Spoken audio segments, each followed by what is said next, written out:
내 생각만 옳은 것은 아니다. 이런 주장도 있다. 이슈를 바라보는 눈을 키워드립니다. 라디오 전망대 라전 법정 시간입니다. 오늘도 두 분 변호사와 함께하겠습니다. 송하진, 이교라 변호사 어서 오십시오. 네, 안녕하세요. 안녕하세요. 저희가 어쩌다 보니까 2주 만에 뵙게 됐습니다. 2주 만에 뵙습니다. 예, 오랜만에 되게 뵌 것 같은데 네. 잘 지내셨습니까? 네, 항상 잘 지내는데 2주 사이에 많은 것이 바뀐 것 같아요. 일단은 분명히 봄이었는데 갑자기 여름이 된 느낌도 있고 예, 그 사이에 정권도 바뀌고 맞아요. 굉장히 많은 것이 바뀐 2주간이었습니다. 예. 그렇습니다. 이교라 변호사님께서는 또 저도 뭐 특별한 그런 근황은 없고 개인적인 근황은 없고 이제 국가적으로 가장 큰 이제 변화가 있어서 좀 다 잘 됐으면 좋겠습니다. 그 사무실 근처에서 이제 들려오던 선거 네. 유세도 네. 이제 들리지 않고 예, 좀 조용해졌습니다. 근데 또 아쉽네요. 내년 이맘때 지방선거가 또 지방선거 또 기다리고 남아 있죠. 있으니까요. 예. 곧 다가오겠죠? 좋습니다. 자, 오늘 화제 판결부터 바로 들어가 보겠습니다. 자, 어떤 판결 가지고 오셨습니까? 이제 교사 몰래 이제 학부모가 아이에게 이제 녹음기를 이제 휴대하고 보내가지고 이제 녹음을 한 사건인데 이제 아동 학대가 의심이 된다라고 이제 생각을 해서 이제 학부모가 이러한 행위를 했는데요. 이렇게 취득한 이제 녹음 파일의 증거 능력을 어떻게 인정할 것이냐 이거에 대해서 이제 대법원까지 갔습니다. 그래서 이게 이제 1심하고 2심에서는 이게 아동학대 혐의도 인정이 되고 그다음에 그 녹음 파일의 증거 능력도 인정된다라고 했는데 예. 대법원에서는 이거는 이제 이러한 그 녹음 파일의 증거 능력 인정할 수 없다. 이제 무죄 취지로 파기환송을 했고 결국에는 이제 대법원에서 다시 최종해서 무죄로 확정된 사건을 좀 가져와 봤어요. 네. 네, 화제가 됐었던 그 웹툰 작가 주호민 씨 자녀 사건과도 연관이 좀 맞아요. 있어 네. 보이는데 그 사건은 아닌 거죠? 네. 네. 예, 주호민 씨 사건은 잠시 후에 이야기를 조금 더 해보고요. 우선 이 사건 자체만 놓고 조금 더 보겠습니다. 어떤 사건이었나요? 일단 이 피고인은 서울에 있는 초등학교 3학년 담임 교사였다고 합니다. 근데 이제 피해 학생이 그 3학년에 전학을 왔나 봐요. 학기 초에 3월 2일에 전학을 왔는데 예. 그 학생에게 이 피고인이 한 말이 좀 문제는 있어 보여요. 교사가? 보면 땡땡이는 학교를 안 다니다 온 애 같다. 저쪽에서 학교 다닌 건 맞나? 1, 2학년 다녔어? 공부 시간에 책 넘기는 것도 안 배웠어? 학습 훈련이 전혀 안 돼 있다. 1, 2학년 때 공부 안 하고 왔다 갔다만 했나 봐. 뭐 이런 취지의 발언을 했다고 하고 총 16차례에 걸쳐서 아동의 정신건강 및 발달에 해를 끼치는 정서적 학대를 행위를 했다라는 취지로 공소가 제기됐는데 예. 1, 2심에서는 이것이 유죄가 인정이 됐다가 예. 지금 상고심에서 이 타인 간에 공개되지 않은 대화를 몰래 녹음한 것은 증거 능력이 없으니까 이것은 유죄의 증거로 쓸 수가 없고 따라서 무죄이다라고 판결이 나온 그런 사건입니다. 예, 이 사건 조금 더 보자면은 어쨌든 그 부모가 자녀가 학교에서 이런 이야기를 듣고 오는 것 같다라고 이제 의심을 하고 나서 네. 자녀의 가방에 녹음기를 몰래 켜놓은 채로 아이를 학교에 보낸 것이죠. 그렇습니다. 그리고 맞습니다. 그 녹음기에 녹취된 내용 중에 방금 말씀하신 네. 내용들이 들어있던 거고요. 네. 맞습니다. 예, 자 말씀하신 것처럼 파기환송심을 거쳐서 교사의 무죄가 확정됐습니다.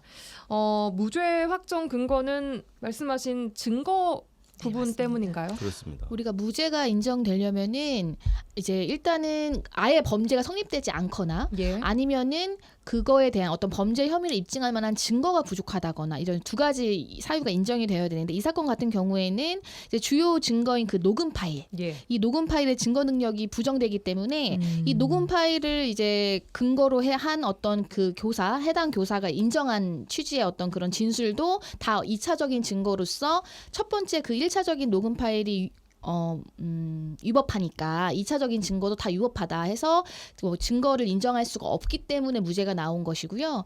뭐 1차적, 2차적은 뭐예요 이게? 그러니까 녹음 파일이 1차적 증거라고 본다면 이 녹음 파일을 이제 수사 기관에서 이제 그 해당 교사가 자기 발언에 대해서 이제는 인정을 한 거죠. 이러한 녹음 파일이 있으니까. 그래서 그러면은 이 교사는 이런 녹음 파일의 존재가 있기 때문에 자기가 이러한 진술을 했다고 인정한 것이잖아요. 그러니까 그 진술도 오염이 된다는 거예요. 왜냐하면 1차적 증거 수집 자체가 불법이기 때문에. 증거 수집 과정이 네, 맞아요. 그렇죠. 그 네. 이후에 이루어진 자백도 불법으로 수집한 증거에서 파생된 증거에 해당하기 때문에 그것 또한 증거 능력이 없다라는 그래요. 취지로 본 거죠. 어. 그러니까 그 모래성 무너지듯이 다 무너졌다라고 보면 되겠습니다. 그 과정이 어쨌든 불법이었지만 본인이 했던 말인 것은 맞다라고 인정은 인정은 했어요. 했으나 네. 네. 그 증거 자체의 능력이 없기 때문에 네. 인정을 했던 그 증거도 쓸 수 교사의 없다. 말도 맞아요. 증거로 쓸 수 없다. 네. 아, 그렇습니다.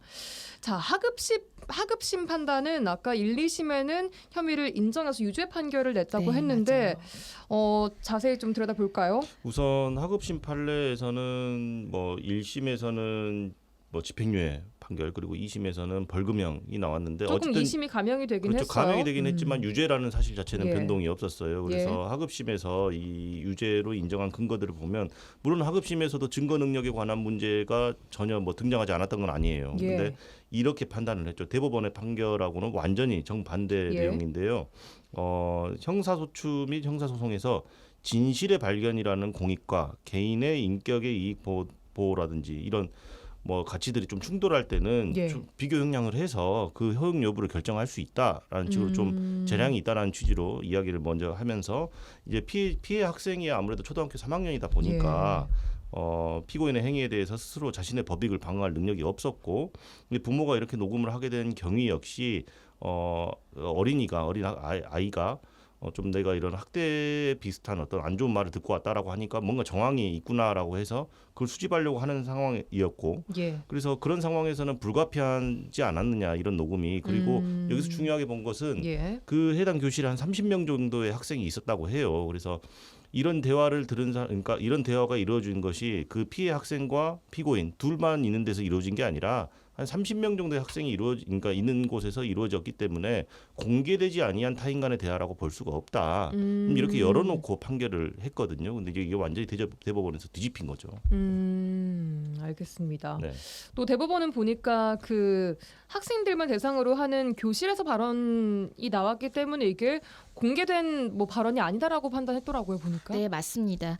그 보면은 이제 초등학교 담임 교사가 교실에서 수업 시간 중 한 발언, 수업 시간 이런 발언을 했다는 게 좀 충격적인데 어쨌든 그러니까요. 수업 시간 중에 한 발언은 통상적으로는 그 교실 내에 있는 학생들만을 대상으로 하는 것이고 그 학생들에게만 교실 안에 있는 학생들에게만 공개된 것이지 이것이 일반 공중이나 불특정 다수에게 공개된 내용이 아니다라고 했기 때문에 그다음에 물론 30명의 학생들이 공개가 되었는데 대화자 또는 그거를 듣는 청취자가 다수였다는 사정만으로 이거를 무조건 공개된 대화로 평가할 수는 없다.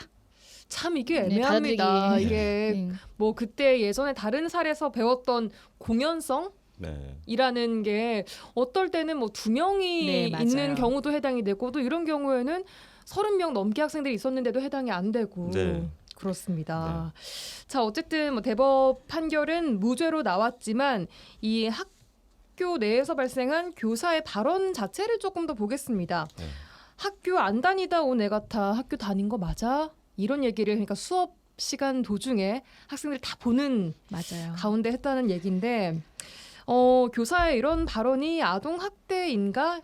이것만 좀 떼놓고 보면 좀 어떨까요? 우선 발언 자체로만 놓고 보면 방금 들으셨던 분들도 다 공감을 하시겠지만 분명히 문제가 있는 발언이겠죠. 그리고 아동학대라는 것은 신체적인 학대뿐만 아니라 정서적인 학대도 포함하는 개념이거든요. 예. 근데 뭐 오늘 이 사례에서 나왔던 그런 발언들도 당연히 문제가 되고 유사한 사례도 있습니다. 그러니까 오늘 사례 같은 경우에는 증거 능력 때문에 무죄가 나온 사례이고 예. 증거 능력이 문제 안 되고 유사한 발언을 했던 그 사건이 있었어요. 여기 보면은 인간은 인간인데 짐승 같은 인간이지. 너희들은 정말 구제불능이야. 공부 시간에 정신을 못 차리네. 너 우리 학교 1학년으로 보내줄까? 뭐가 모자란지도 몰라요. 어떻게 훈련이 이렇게 안 됐냐? 이런 취지의 발언을 한 사건이 있었어요. 교사가 학생에게 네, 증거 능력은 문제가 안 된 사건이었고 그래서 이 부분에 대해서 법원이 어떻게 판단했냐면 직접적으로 경멸적인 표현을 통해서 직접적이고 구체적으로 비난을 한 것이고 피해자를 비난한 것이고 인격을 비하하고 사회적 평가 내지는 개인적 가치에 대한 피해자의 주관적 평가를 저해시키는 결과가 나오는 것이다. 그리고 여러 동급생이 있는 상황에서 이런 발언을 했다라는 것은 모멸감 내지 수치심을 줄 수 있기 때문에 정서적인 아동학대에 해당한다라는 판례가 있습니다. 그래서 이 사건 같은 경우에도 제 생각에는 예. 당연히 증거 능력 관련된 문제가 없었다라고 한다면 예. 아동학대가 성립하지 않았을까 저는 그렇게 생각합니다. 예. 예. 알겠습니다. 자, 처음에 말했던 그 웹툰 작가 주호민 씨 사건으로 좀 넘어가 보겠습니다. 이 사건도 최근 2심 판결이 나왔는데 이번 판결이랑 재판부가 좀 비슷하게 본 것 같아요. 맞습니다. 예, 몰래 녹음한 녹취 파일과 그 녹취 파일에 대한 녹취록 등의 증거 능력을 인정할 수 없다는 겁니다. 이 사건 같은 경우에도 1심에서는 이런 그 어떤 증거 능력은 문제가 되지 않았고 그러한 발언이 아동 학대에 해당한다고 해서 이제 벌금 200만 원을 선고유예하는 판결을 했었는데 예. 이에 대한 2심은 뭐 녹취 파일의 어떤 그 발언 내용이 아동 학대냐 이런 걸 판단하지 않고 일단은 이 녹취 파일이 몰래 타인 간에 공개되지 않은 대화를 몰래 녹음한 행위이기 때문에 동의 없이 통신비밀보호법 위반이라서 아예 증거로 쓸 수가 없다라는 취지로 이제 무죄한 거고 무죄 선고를 한 거고 일단은 이거에 대해서 검사가 상고를 해서 예. 일단 지금 상고심 진행 중인데 앞서 말씀드린 판결의 어떤 취지나 이런 걸 봤을 때는 상고심에서도 아마 뭐 무죄로 나올 가능성이 더 커 보이는데 일단은 또 모르죠. 이런 사건들이 계속 일어나다 보니까 이거에 대해서 자신의 어떤 방어권을 행사할 수 없는 뭐 장애 아동이든 그냥 어린 저학년 아이의 경우에 어떻게 그러면은 그 증거를 해서 해야 되는지에 대한 그런 부분들에 대한 고민이 좀 이제 있어야 될 것 같아요. 주호민 씨 같은 경우에는 특수교사를 네, 맞아요. 고소한 사건이었습니다.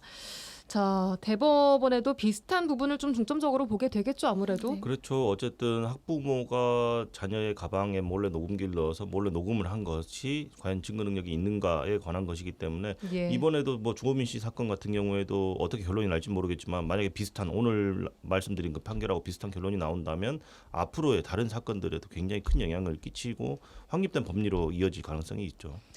예, 부모 입장에서는 좀 그럼 어떻게 하란 말이냐 이렇게밖에 맞아요. 증거를 수집할 수가 없는데 좀 맞습니다. 답답하실 것 같기도 네. 하고 또 법원의 판단도 이 판단대로 존중을 또 하고요. 네. 그렇습니다. 참고로 말씀드릴 거는 그러면은 이러한 발언 자체를 안 한 건 아니잖아요. 예. 다만 그 이제 증거 수집이 이제 법을 위반했다는 건데 그러면 이 사람이 어떤 민사적인 책임 또는 징계를 별도로 받았거든요. 앞서 말씀드린 사건도. 교사가요? 네, 맞아요. 예. 그래서 그럼 그 징계 절차에서도 이런 이제 녹취가 나왔을 거니까 그러면은 이 녹취 자체가 형사 법정에서 다 무의미한 그러니까 증거를 쓸 수 없다라고 했기 때문에 그럼 징계 절차에서도 무효가 되냐? 그건 아니에요. 그리고 이제 뭐 민사적으로 만약에 이 아동이 위자료를 청구한다거나 한다는 경우에도 이제 이 녹취가 나올 텐데 이 녹취는 증거 능력 없다고 인정받았기 때문에 증거를 못 쓰인다? 아닙니다. 증거로 쓰일 수 있고요. 실제로 네. 이제 징계 처분 받았기 때문에 뭐 이러한 행위를 했는데 뭐 녹음 못 하니까 뭐 안 마음껏 된다. 해도 돼. 뭐 이렇게 이런 거 생각하시면 절대 안 됩니다. 큰일 예. 납니다. 알겠습니다. 자, 오늘 첫 번째 화제의 판결 이쯤 정리를 해보고요. 주제 토크로 넘어가 보겠습니다. 자, 저희가 지지난주죠. 그 시간에 유명인 뭐 정당을 사칭한 노쇼 사기에 대한 이야기를 좀 다뤄봤었는데 최근에도 이런 피해들이 좀 발생하면서 업주 측에서 그러니까 그 식당이나 이런 업체를 운영하는 측에서는 영업 방해로 이들을 처벌을 해달라 이런 요구가 나오고 있습니다. 영업 방해로 당신 고소할 거야 뭐 이런 말 되게 많이 들어보는데 실제 이게 어떤 건지 좀 자세하게 알아보겠습니다. 저희가 최근에 발생한 사건을 각색해서 꽁트로 준비했거든요. 내용 듣고 영업 방해에 대한 이야기 이어서 나눠보도록 하죠. 쌩쌩이 배달 주문. 주문이다. 요새 연휴다 뭐다 해서 사람들이 다들 어디로 놀러 갔는지 주문도 안 들어오더니 오늘 계시니까 맛있게 해드려야지. 어디 보자. 떡볶이 소분해 놓은 게 어딨더라. 배달이 완료됐습니다. 잘 조리된 떡볶이가 배달되고 왜 이렇게 배달이 늦게 왔어? 배고파 돌아가시겠네. 이거 뭘 또 이렇게 꽁꽁 싸매놨어? 뜯기도 힘드네 진짜. 도대체 몇 겹을 싸놓은 거예요? 뭐 떡볶이는 또 왜 이래요? 떡은 찾아볼 수도 없고 국물만 이렇게 완전히 가득 찼구만. 안 그래도 배달 늦어서 짜증나 죽겠는데 나 이거 못 참아. 따르릉 따르릉. 여보세요?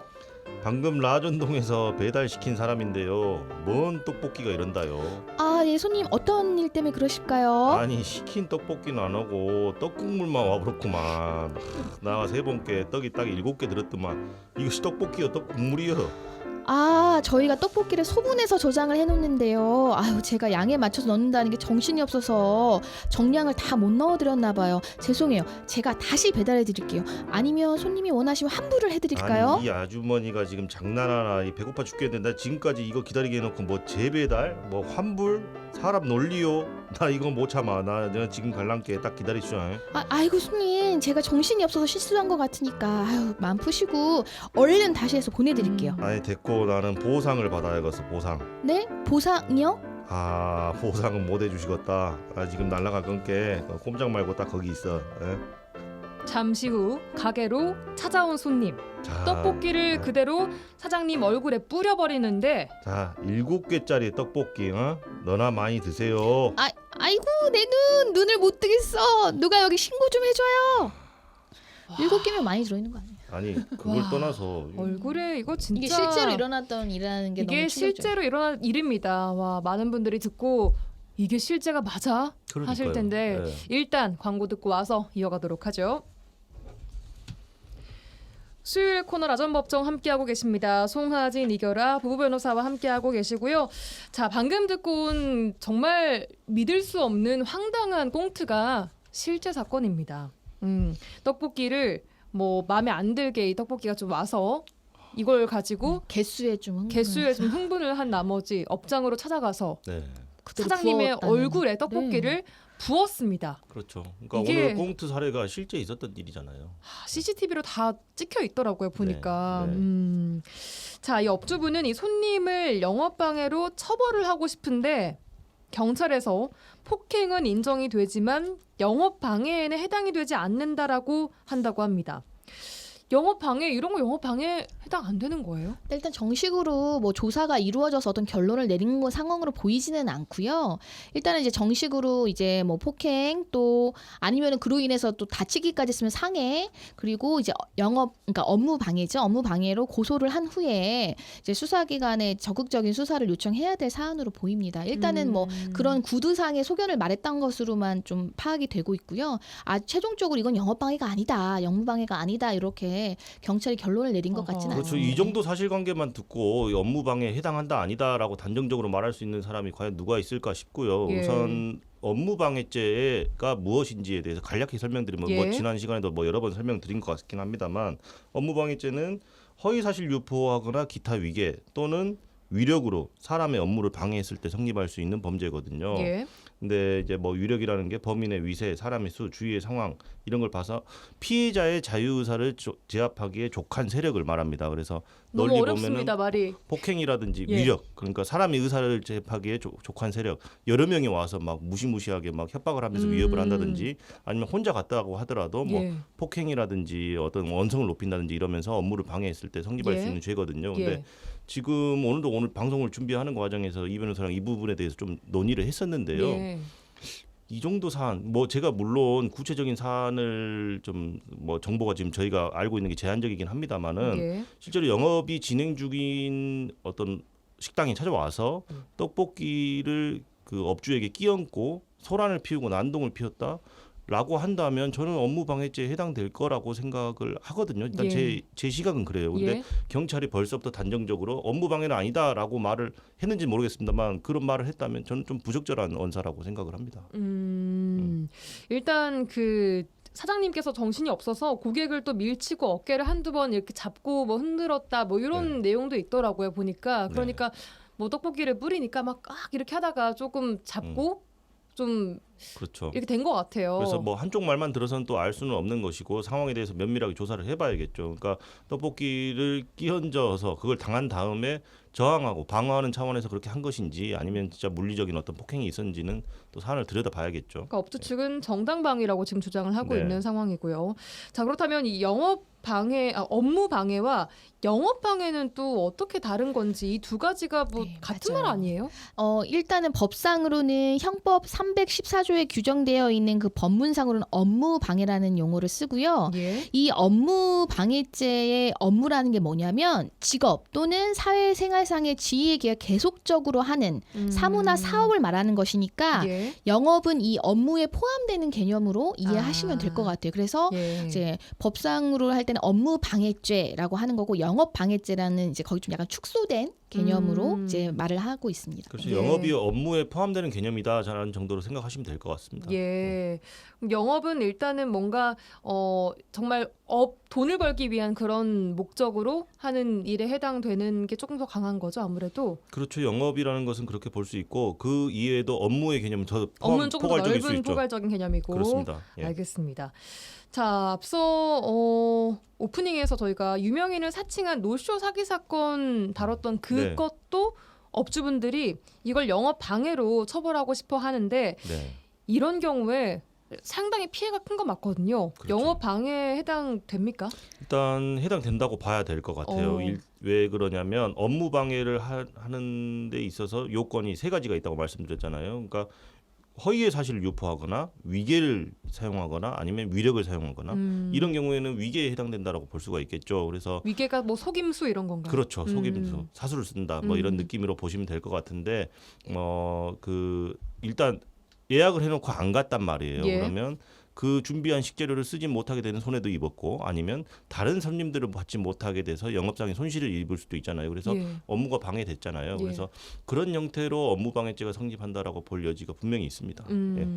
또 영업 방해에 해당하는 다른 사례를 몇 가지만 좀 들어주실까요? 뭐 앞서 말씀드린 그 노쇼 행위 관련해서도 2022년인가요? 김밥집에다 50주를 이제 주문을 하고 실제 나타나지 않아서 이 50대가 이제 근데 이 사람이 김밥집에만 그렇게 한 게 아니에요. 그래서 결국에는 이제 위계에 의한 공무집행 방해로 체포가 업무 방해로 체포가 됐었고 약식 예. 기소로 벌금 300만 원을 청구받은 사건이 있습니다. 예. 그래서 결국에는 이 노쇼 행위가 위계로 인정될 정도이냐 이게 위계라는 게 좀 더 쉽게 좀 말씀을 드리면은 상대방한테 오인하게 하거나 착각하게 하거나 아니면은 그 부지를 일으키게 해서 이걸 이용하는 거거든요. 그러니까 예. 마치 실제로 내가 이거를 주문할 것처럼 가서 뭐 식사를 할 것처럼 착각하게 했다라는 거거든요. 예. 그래서 뭐 이런 행위들이 또 있었고 또 다른 사례들 중에는 이제 위력을 이용한 사례를 한번 좀 말씀드릴게요. 위력이라고 하면 정말 뭐 폭행, 뭐 협박 이런 맞습니다. 것들인가요? 네. 위력 이러한 사건이 있었어요. 이제 한 식당에서 술을 마시던 중에 옆자리 손님에게 시비를 걸었어요. 그러니까 이거에 대해서 이제 업주가 제지를 좀 했겠죠. 그랬더니 업주에게 이제 욕을 하면서 한 20분간에 걸쳐서 소란을 피워서 식당에 업무를 위력으로 방해했다. 이제 이러한 혐의들이 좀 인정이 돼서 이 사람은 근데 한 군데 식당에서만 이렇게 한 게 아니라 또 다른 식당에서도 이렇게 한 행동이 있어서 징역 6월에 집행유예 2년을 선고받은 사건이 있었고 예. 또 하나의 사건을 또 말씀드리면은 이제 그 선박을 수리해 줬는데 수리비 대금을 제대로 지급을 못 받은 거예요. 그랬더니 이제 이 수리업자가 그 선박을 사용하지 못하게 어떤 부품 하나를 떼놓게 한 거예요. 예. 네, 그래서 이거를 이제 탈거시켰는데 이것이 위력으로 이제 그 피해자의 그러니까 선박 운항 업무를 방해했다라는 혐의가 인정돼서 뭐 이제 벌금 300만 원이 선고된 사례들도 있었습니다. 그러니까 이 위력이라는 게 위세를 보인다는 게 뭐 많은 사람을 꼭 동원해야 되는 게 아니고 아까 난동을 부린 거 있잖아요. 혼자 난동을 부린 것도 혼자 하는 그런 행동도 충분히 위력으로 인정이 된다라는 겁니다. 그렇군요. 네. 알겠습니다. 이런 경우는 어떤가요? 저희 뭐 종종 듣는 사례들인데 경쟁 가게를 비방하거나 악의적인 글을 온라인 혹은 뭐 리뷰 이런데 막 지속적으로 뭐 쓰는 경우들 이런 경우들 업무 방해에 해당됩니까? 그렇죠. 일단 명예훼손죄가 성립한다라는 건 변론으로 하고 예. 업무 방해에 해당하느냐 당연히 해당할 수 있죠. 아까 말씀드린 바와 같이 위력 또는 허위사실 유포, 위계 이 세 가지 방법으로 하는 경우라고 했잖아요. 근데 예. 뭐 경쟁 가게를 비방하는 악의적인 글을 온라인에 지속적으로 썼다. 예. 당연히 업무 방해죄의 전형적인 사례라고 보시면 될 것 같아요. 그래서 실제로 있었던 사례들을 좀 말씀드리자면 예. 경쟁사 제품에 문제가 있어서 불편한데 우리 제품으로 시공을 한 후에 확실히 더 좋다. 이런 게시글을 한 40개 정도 작성을 했다고 해요. 이런 경우에도 업무 방해죄가 성립을 해서 그런 거 굉장히 많은 것 같은데 굉장히 온라인상에. 많죠. 비일비재 진지한 네. 일이에요. 뭐 잡아내기가 좀 애매해서 그렇지. 딱 보면은 이거 좀 경쟁 업체에서 아니면 경쟁 뭐 회사에서 이렇게 글을 쓴 것 같다라는 느낌은 있는데 잡아내기가 힘들어서 그렇지. 잡아낼 수만 있다면 당연히 업무방해죄에 해당될 수 그래요. 있죠. 이런 경쟁 관계에서 업무방해 인정되는 사례는 대부분 허위사실 유포로 인한 그 방법으로 인정이 되는데요. 자, 그럼 이 허위사실은 그러니까 이렇게까지도 인정이 돼요. 기본적인 사실관계는 허위가 아니더라도 예. 거기에다가 다른 허위사실을 붙여가지고 만든 경우에도 인정이 됩니다.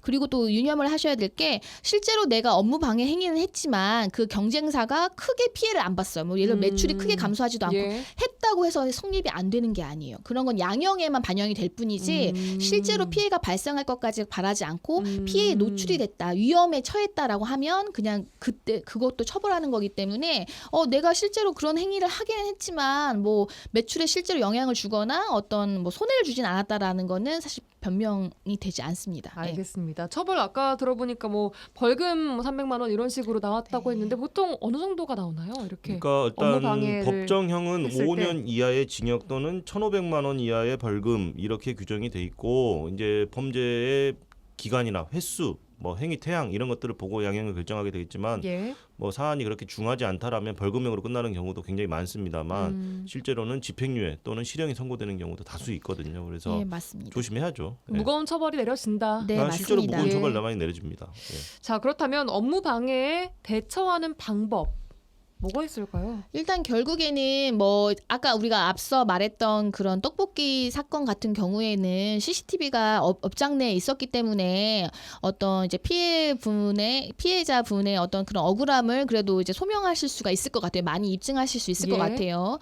근데 이제 결국에는 이게 고의성이 있는 행위였느냐의 입증이 문제가 되는 것이거든요. 내가 어떤 일정한 행위를 했다. 근데 그것이 업무 방해로 처벌하는 거에 해당하느냐에 대해서 다투게 되는 거기 때문에요. 그래서 만약에 내가 그런 피해를 봤다라고 하면 그거를 내가 입증할 수 있는 어떤 자료들 뭐 이런 것들을 잘 이제 그 정리를 하셔야 될 것 같아요.